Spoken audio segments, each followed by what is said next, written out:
Jesucristo. Y el versículo número 6 y 7, mira lo que dice Johnny. Capítulo 5, versículos 6 y versículo 7. Dice el versículo 6, porque Cristo cuando aún éramos débiles, a su tiempo murió por los impíos. Pero ahora mira lo que dice el 8. Mas Dios muestra su amor para con nosotros, en que siendo aún pecadores, Cristo murió por nosotros. Y mira el versículo 10. Porque si siendo enemigos fuimos reconciliados con Dios por la muerte de su Hijo, mucho más, estando reconciliados, seremos salvos por su vida. Amén. De manera que, aunque éramos pecadores, Cristo murió por nosotros. La justificación, el ser justificados, es el gozo, la alegría y el trabajo que Dios realiza a través de Cristo Jesús. Sin embargo, esa gracia que se derrama para nuestra salvación no es una autorización para pecar, es todo lo contrario. Se espera y se supone que ahora la función de la gracia es liberarnos del reino del pecado, Amén. libertarnos del poder de pecado en nuestra vida. Amén. Y guiarnos para vivir la vida de la justicia, vivir ahora bajo la gracia, vivir conforme a la justicia de Dios. Y es lo que Pablo explica en el capítulo 6, versículo 11 al 18. Y tenemos que leer, Johnny. ¿Qué dice el versículo 11 en adelante? Romanos 6, lee versículo 11 hasta el versículo 15. Romanos 6, del 11 al 15 Una dice: cosa hermosa. Así también vosotros consideraos en verdad muertos al pecado, pero vivos para Dios en Cristo Jesús, Señor nuestro. Amén. No reine pues el pecado en vuestro cuerpo mortal, para que le obedezcáis en sus concupiscencias, ni tampoco presentéis vuestros miembros al pecado como instrumentos de iniquidad, sino presentaos vosotros mismos a Dios como vivos de entre los muertos, y vuestros miembros a Dios como instrumentos de justicia. Porque el pecado no se enseñoreará de vosotros, pues no estáis bajo la ley, sino bajo la gracia. Hasta el 15. Y el 15, mira lo que pregunta el 15, vuelve la pregunta. ¿Qué pues? ¿Pecaremos porque no estamos bajo la ley, sino bajo la gracia? En ninguna manera. Así que el versículo 15 y el versículo 1 nos hacen la misma pregunta y nos dan la misma respuesta. Aquí Pablo pregunta en el versículo 1 del capítulo 6, ¿qué pues diremos? ¿Perseveraremos en el pecado para que la gracia abunde? Y él responde, en ninguna manera. En el capítulo 6, versículo 15, ¿qué pues? ¿Pecaremos porque no estamos bajo la ley, sino bajo la gracia? Y él responde, en ninguna manera. En ninguna manera. Versículo 17, 16, 17 y 18. Mira cómo él concluye esa sección. ¿No sabéis que si os sometéis a alguien como esclavos para obedecerles, sois esclavos de aquel a quien obedecéis, ya sea del pecado para muerte o de la obediencia para justicia? Mas a Dios gracias, que aunque fuisteis esclavos del pecado, habéis obedecido de corazón aquella forma de doctrina a la cual fuisteis entregados, y libertados del pecado, vinisteis a ser siervos de la justicia. Amén. De manera que deja bien claro la función de la gracia. La gracia no viene para darnos libertad para pecar, todo lo contrario. La gracia viene para libertarnos del poder, del señorío, del reinado del pecado en nuestra vida. Y ahora vivir conforme a la justicia de Dios, vivir bajo la gracia de Dios. ¿Cuál es la función de la gracia? Exactamente eso, liberarnos, libertarnos del dominio del pecado. Amén. Y hacer que seamos guiados y dirigidos por la justicia de Dios. Amén. Me alegro, pastor, que estamos mirando estos pasajes y que usted ha mencionado claramente que la gracia y el hecho de que no estamos bajo la ley significa que uno tiene la libertad de seguir en pecado.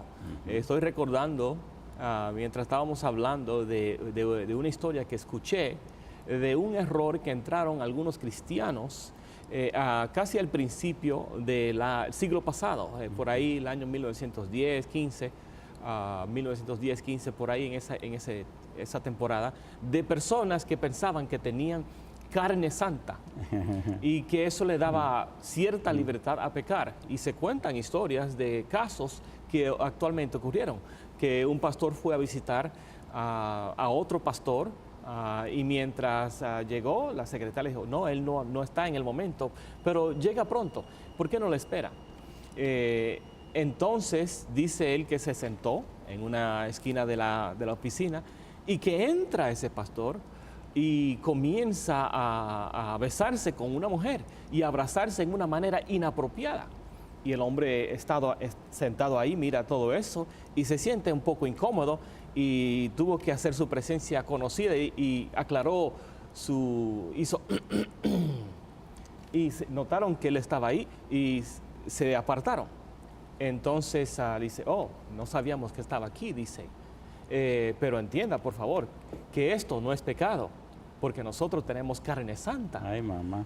Así que está ese concepto tal vez que todavía existe entre algunas personas que siendo que están bajo la gracia, que tienen cierta libertad de pecar, pero la Biblia no da tal libertad. No. Y Pablo claramente dice, en ninguna manera. Correcto. ¿Qué puede decirnos entonces de la función del bautismo? Comienza Pablo eventualmente a hablar del bautismo. ¿Qué función tienes? ¿Qué valor? Llama la atención que en el capítulo 6, precisamente al comienzo de la sección de la certeza y la seguridad, el apóstol Pablo utiliza la figura del bautismo. Es bueno entender qué había en la mente de Pablo cuando habló del bautismo. La palabra bautismo, en el momento en que Pablo está haciendo su trabajo, en la forma como lo está pensando, tiene el significado de sumergir, de inmersión, y da la idea de ahogar. Cuando se habla de bautismo, se habla de un barco que se hunde, de una persona que se ahoga. Se está hablando de muerte, se está hablando de destrucción. Por eso tenemos que ver en el lenguaje del Señor Jesús cómo representó Él su propia muerte. San Marcos capítulo 10, versículo 38. Johnny, vamos a leer esa cita. San Marcos capítulo 10, versículo 38. Jesús habla de su muerte como un bautismo. Marcos 10, 38. ¿Cómo dice el verso 38? Pero Jesús les dijo, no sabéis lo que pedís. ¿Podéis beber la copa que yo bebo o ser bautizados con el bautismo con que yo soy bautizado? Él está hablando de su muerte. De su muerte, sí. En San Lucas capítulo 12, versículo 50, Cristo vuelve a la carga, hablando del valor o significado o el enfoque del bautismo que Pablo está haciendo en el capítulo número 6 de Romanos. Capítulo 12, versículo 50. Lucas 12, 50. 12:50. ¿Cómo dice? Pero de un bautismo me es necesario ser bautizado, y cómo me angustio hasta que se cumpla. En otras palabras, cuando Pablo habla de bautismo, está hablando de muerte, está hablando de sumergirse, está hablando de ahogarse, sí, está hablando de un final. ¿A qué? A una vida de pecado y de maldad. Muy bien. ¿A qué? A una vida pasada. Por tal razón, ahora utiliza el bautismo como un símbolo de muerte, un símbolo de algo que desaparece, algo que deja de ser. De allí el valor, el significado y la trascendencia de la palabra bautismo. Y si miramos bien en todo el contexto del apóstol Pablo, mira 1 Corintios capítulo 12, versículo 13. Voy a leer primero, pastor, aquí la referencia que hemos mencionado de Pablo en Romanos 6, 3 y 4. ¿Qué le parece? Leámoslo, Sí, adelante. muy bien, dice, ¿o no sabéis que todos los que hemos sido bautizados en Cristo Jesús, hemos sido bautizados en su muerte? Así como usted mencionó, Pablo está estableciendo y dice, porque somos sepultados con Él en la muerte por el bautismo, para que como Cristo resucitó de los muertos por la gloria del Padre, así también nosotros andemos en novedad de vida. Debemos explicar en un momento qué significa vida nueva, pero llama la atención que debemos dejar claro qué ocurre cuando nos bautizamos. Nos bautizamos en la muerte de Cristo, Sí. pero llegamos a formar parte, mira qué cosa linda. Primera de Corintios capítulo 12, versículo 13, mira lo que dice Johnny. Ahora formamos parte del cuerpo de Cristo, que es la iglesia. Capítulo 12, versículo 13, ¿cómo dice? Primera de Corintios 12, 13. Ok, pues permítame un momento porque estaba mirando otro pasaje aquí. Primera de Corintios capítulo 12, versículo 13, dice lo siguiente: porque por un solo espíritu somos todos bautizados en un cuerpo, ya sean judíos o gentiles, ya sean siervos o libres, y todos hemos bebido de un mismo espíritu. Amén, amén. Entonces las personas que son bautizadas, los que practican el bautismo, los que son objeto del bautismo, son bautizados en la muerte de Cristo. Son sumergidos, son ahogados, mueren, como Cristo dice que iba a ser bautizado cuando hablaba de su muerte. Lo hermoso es que uno no se queda abajo del agua. Amén. Lo hermoso es que uno sube. Sí. Por eso, Johnny, ahora viene lo hermoso, lo precioso.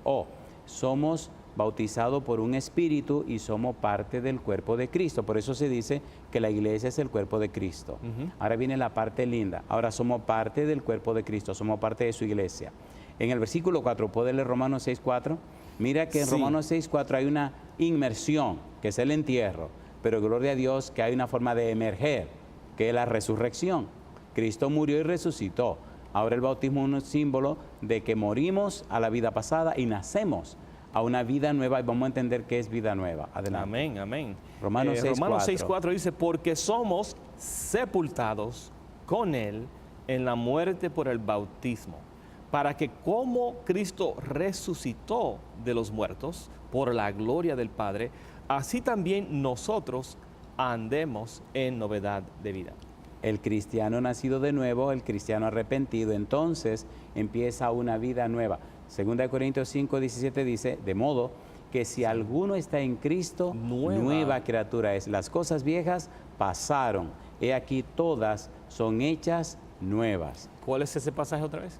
Segunda de Corintios 5:17. Muy bien. Mira qué cosa linda viene ahora en esta experiencia de vida nueva. Primera de Juan capítulo 1, versículos 6 y 7. Primera de Juan capítulo 1, versículos 6 y versículo número 7. La Biblia es maravillosa, Johnny, y me encanta leerla. Y mientras uno más la lee, más la ama. Adelante. Amén. Dice: Primera de Juan 1, 6, 7. ¿Cómo dice? si decimos que tenemos comunión con Él y andamos en tinieblas, mentimos y no practicamos la verdad. Mas si andamos en luz como Él está en luz, tenemos comunión unos con otros, y la sangre Amén. de Jesucristo, su Hijo, nos limpia de todo pecado. Gloria a Así Dios. que ahora esta vida nueva es una experiencia en Cristo. En el capítulo 2, Primera de Juan capítulo 2, versículo 4 al 6, mira qué cosa linda dice la Biblia. Primera de Juan capítulo 2, versículo 4 al 6. Estamos hablando de esa vida nueva, de esa novedad de vida. ¿Cómo dice? El que dice: yo le conozco, y no guarda sus mandamientos, el tal es mentiroso, y la verdad no está en él. Eso es fuerte. Pero el que guarda su palabra, verdaderamente el amor de Dios se ha perfeccionado Amén. en él. Por esto sabemos que estamos en él. El que dice que permanece en él debe andar como él anduvo. Por eso decíamos hace un momento que la gracia no es un salvoconducto, no es una licencia para pecar. Todo lo contrario. Si hemos nacido en Cristo Jesús, entonces vivimos una vida guiada por la gracia de Dios, pero una vida de obediencia para la gloria de Dios. Vivimos conforme a la justicia de Dios. De allí la belleza y el significado profundo de la palabra bautismo. Y regresamos otra vez al libro de Romanos capítulo 6, Johnny, para encontrar más gemas preciosas en esta parte del libro. Estamos en el capítulo 6, versículos 3 y 4, resumiendo. Así que el bautismo nos habla de muerte, bautismo nos habla de inmersión, nos habla de naufragio, un barco que naufraga y se hunde, una persona que se ahoga. Cristo relaciona el bautismo con su muerte, ya lo leímos. Sin embargo, el versículo número 4 de Romanos capítulo 6 nos habla de subir, de emerger, de resucitar para la gloria de Dios, para andar en vida nueva, Amén. en novedad de vida. Amén, amén. Pastor, tengo que mencionar un versículo, lo voy a leer ¿Cómo no? porque está interesante lo que me acaba de decir, entendiendo que algunas personas tienen alguna dificultad entendiendo este pasaje. Romanos capítulo 6 y el versículo 14 dice lo siguiente: porque el pecado no se enseñoreará de vosotros, pues no estáis bajo la ley, sino bajo la gracia. Aquí vemos que Pablo hace un contraste. No estamos bajo la ley, sino bajo la gracia. Pero acabamos de leer en Primera de Juan, el capítulo 2, que él dice que el que no guarda sus mandamientos y dice que está con Dios es un mentiroso. ¿Cómo Claro. entendemos esto bajo la ley? Lee el versículo 15 también. Muy bien, vamos. Sí, Romanos 6, 14 y 15. El 15, ¿cómo dice? ¿Qué pues? ¿Pecaremos porque no estamos bajo la ley, sino bajo la gracia? En ninguna manera. Muy bien, vamos a explicar qué significa bajo la ley. La inquietud está con la frase bajo la ley. Sí. Bien, vamos a entender bajo la ley. Hagamos un poco de historia para que se ponga más hermoso y más claro todo esto. Ustedes recordarán que Pablo escribió el libro de Gálatas primero que Romanos. Y escribió Gálatas para hacer frente a una situación que hubo en Galacia, con los famosos judaizantes, que estaban haciendo énfasis fuerte en el asunto de las leyes y los mandamientos. La frase bajo la ley tiene una significación interesante y la voy a decir inmediatamente para entrar entonces en los detalles. Bajo la ley significa que alguien cree que puede alcanzar la salvación obedeciendo la ley. En el libro de Gálatas, capítulo 4, versículo 4 y 5, vamos a leer. Mire cómo Cristo vino a la tierra y qué pasó cuando Cristo vino. Esto se va a poner bien sabroso. Gálatas capítulo 4, versículo 4 y 5. ¿Cómo dice el versículo 4 y 5? Me encanta este versículo 4. Amén. Dice, mas venido el cumplimiento del tiempo, Dios envió a su Hijo, hecho de mujer, hecho bajo la ley, para que redimiese a los que estaban bajo la ley, a fin de que recibiésemos la adopción de hijo, Dice que... de hijos. Dice que ¿Pero quería hasta el 6? ¿O No, hasta el 5. Hasta el 5. 4 y 5. Dice el versículo 4 y el 5 que Cristo nació bajo la ley Sí. y vino para redimir a los que estaban bajo la ley. Capítulo 5, versículo 4. Capítulo 5, versículo 4, dice, Cristo ha venido a ser sin efecto Cinco. para vosotros los que por la ley os justificáis. Capítulo De las 5. gracias habéis caído. Muy bien. De Cristo os desligasteis, los que por la ley os justificáis, de la gracia habéis caído. Y el 18 ahora, John. 18. Mas si sois guiados por el Espíritu, no estáis bajo la ley. ¿Qué significa bajo la ley? Bajo la ley significa yo me salvo por guardar la ley. Cuando Cristo viene, se anunciaba, se enseñaba, se predicaba entre los escribas y los fariseos, haz esto y vivirás. Cristo vino y no pecó. Cristo vino y no falló. Y ya veremos más adelante en Hebreos capítulo 4 algo hermosísimo. Veamos ahora a Pablo hablando acerca de eso en su propia persona. Filipenses capítulo 3, versículo 9. Filipenses 3, 9. Mire qué cosa linda. Filipenses 3, 9. ¿Cómo dice el verso 9? Y ser hallado en él, no teniendo mi propia justicia, que es de la ley, sino la que es por la fe de Cristo, la justicia que es de Dios por la fe. Muy bien. Entonces ahora estamos entendiendo que bajo la ley significa una salvación por la obediencia a la ley. Dios nunca dio la ley para que nos salvemos obedeciendo a la ley. Dios dio la ley para que entendamos el pecado por medio de la ley y entendamos la necesidad de Cristo Jesús. Ya veremos en un momento cuando analicemos el capítulo número 10 de Romanos, donde Pablo empieza a explicar y sale todo a la luz. ¿Por qué no empezamos de una vez? Romanos capítulo 10, versículo 1 al 3. Mire qué cosa linda. Otra vez el versículo. Romanos capítulo 10, versículo 1 al 3. Aquí comenzamos a ver más claramente este asunto de bajo la ley. Muy bien. ¿Cómo dice el versículo 1 al 3?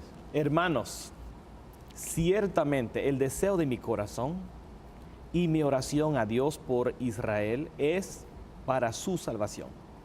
Porque yo les doy testimonio de que tienen celo de Dios, pero no conforme a ciencia. Porque ignorando la justicia de Dios y procurando establecer su propia justicia, no se han sujetado a la justicia de Dios. Eso es importante, Trataron de procurar su propia justicia, no se sujetaron a la justicia de Dios. Mira lo que dice el versículo 4 ahora. Muy bien, muy bien. Quería saber si le iba a hacer esa pregunta, porque hay confusión acerca de eso también. Mira lo que dice el versículo 4, mira qué cosa linda. Porque el fin de la ley es Cristo, para justicia a todo aquel que cree. Muy bien, hay que entender qué significa el fin de la ley es Cristo. ¿Qué significa el fin de la ley? Vamos directamente al significado. La meta, el lugar a donde la ley te tiene que llevar es Cristo. ¿Cómo lo sabemos? Gálatas capítulo 3, versículo 24. Ahí aparece la palabra ayo, que tiene un valor profundo y maravilloso para hacernos entender cuál es el trabajo, la función de la ley. Gálatas 3, 24, ¿cómo dice? De manera que la ley fue nuestro ayo para traernos a Cristo, para que fuésemos justificados por la fe. La palabra ayo, la palabra pedagogo, era el nombre que se le daba a un esclavo que estaba en la casa y que tomaba al niño y lo llevaba a la escuela. Así que la ley es la que me dice que yo soy pecador. Es imprescindible e importante la ley, por eso Pablo dice que la ley es santa, justa y buena. Sí, amén. Entonces la ley me dice, Andrés, eres un pecador, estás mal.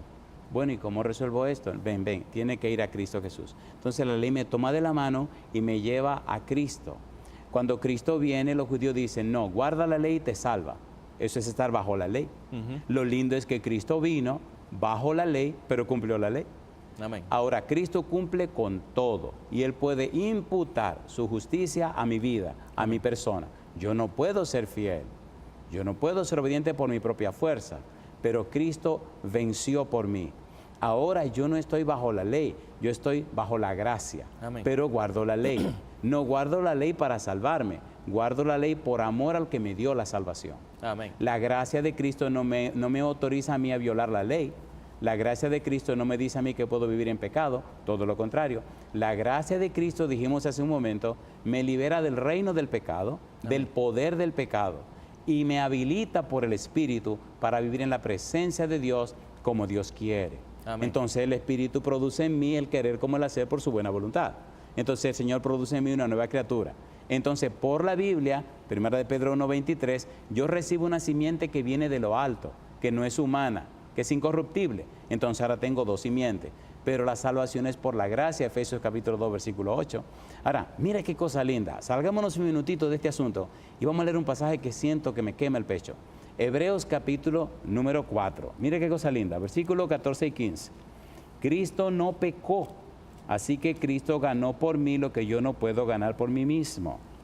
Y luego continuamos con el libro de Romanos capítulo 10.